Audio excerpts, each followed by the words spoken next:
خۆپیشاندان و ناڕەزایی مامۆستایانی وانە بێژی خۆبەخشە لە بەردەم بەڕێوەبەرایەتی پەروەردەی کەرکووک. ئەوان داوا دەکەن بکرێن بە گرێبەست یان بڕیاری دڵنیاکەرەوەیان پێ بدرێت کە مافیان دەپارێزرێت. ئەم مامۆستایانە بەشێکیان ماوەی 3 ساڵە و بەشێکیان ماوەی 2 ساڵە بە خۆبەخش لە قوتابخانەکان وانە دەڵێنەوە، هەر بۆیە داوای مافی خۆیان دەکەن. ئێمە لەبەرەوە هاتووینە داوای مافی خۆمانەکەین، داوای حەقی خۆمانەکەین. یەکێک وەکو من لە 2010 تاوەکو ئێستا خۆبەخشم مەجانیم لە یەکێ لە باخچەکان دەوام ئەەکەم. دەجار نزیکەی 100 جار دەجارێکی هاتووینێتە تەربیە ئەڵێن سەر ساڵی تازە، لە 2010 تاوەکو ئێستا ئەڵێن سەر ساڵی تازە. کەی سەر ساڵی تازە؟ لای ئەوان سەر ساڵ چەندێکە نازانم. ساڵە ماوەی 2 ساڵە دەوامەکەین لە مەکتەبەکان خزمەت بە خوێندن و بە تەلەبەکانەکەین با بێ بەرامبەر خۆبەخشانە دەوامەکەین 2 ساڵە. بەڵام ئێمە 2 ساڵە داوای ئەفسەد شت داوای ئەمر ئیدارێکەین بۆمان ناکەن.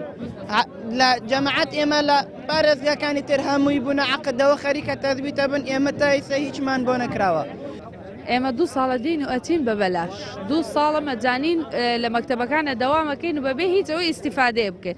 تەنیا موافقەیەکمان هەیە لە تەربیە و هیچ ترمان نییە. ئێستا ئەم شەو قەرار هاتووە بۆ 2020، ئێمە 2021-22 داوای حەق خۆمانەکەین، یان ئەمر ئیداریمان بۆکەن یان ئەمانکەنە عەقد. لەبەرەی 2 ساڵە هیچ ئیسیفادەیەکمان نەکرا. ئەم ساڵ دووەم ساڵمانە هیچ بەبێ هیچ سوودێک، تەنیا موافقەیەکمان هەیە و داوای ئەمر ئیداریەکەین یان عەقدمان بۆ بکەن. ئاماری وانەبێژانی کەرکووک زیاتر لە 700 مامۆستا دەبێت. دابەشکراون بەسەر قوتابخانەکانی شاری کەرکووکدا، وەکو نوێنەرەکان ئاماژەی بۆ دەکات. هیچ کەس و لایەنێک وەڵامی داواکاریەکانیان ناداتەوە. باش هیچ نەکرابووان. باشە وەک هیچ دەم بچکیشت ئەمردارێکمان بۆ دەرکەن بە مافمانە 32 ساڵە واچنەوە 3 ساڵی شەڕۆین 2020 بڕیاریان بۆ هاتووتەوە چین بۆ وەزارەت تەربیە بەمەڵێ بۆ لەسەر موازنە مدیری تەربیە لەسەر موازنە یەکۆن هەمووی ژێراشێت کراوە، هەمووی فرۆشراوە، هەمووی بە 50 وەرەقە 40 وەرەقە 65 70 نیمان ناتوان بڵین فڵان کەس کوردیەتی ئەو جۆی جۆمان لێ بووە. هەلێر بە بەرهەندەڵی کاکەم وەرەقەکەی بەرامبەرتە بە چەند 35 وەرەقە 50 وەرەقە وەڵام من 70 وەرەقە 50 وەرەقەمە بێ ئێمە تقریبا 700 مامۆسای تقریبا بەڵێ 700 سنوور و کەرکووکیش کامل بە هەمومان 700 کەسی. لە ماوەی ڕابردووشدا مامۆستایانی گرێبەست بە خۆپیشاندان و دەربڕینی ناڕەزایی حکوومەتی عێراقیان ناچار کرد.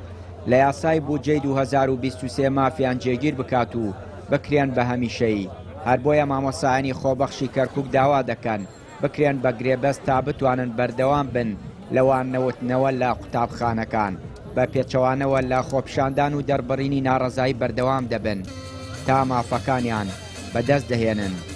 چیان وری کەناڵی پەیام کەرکووک.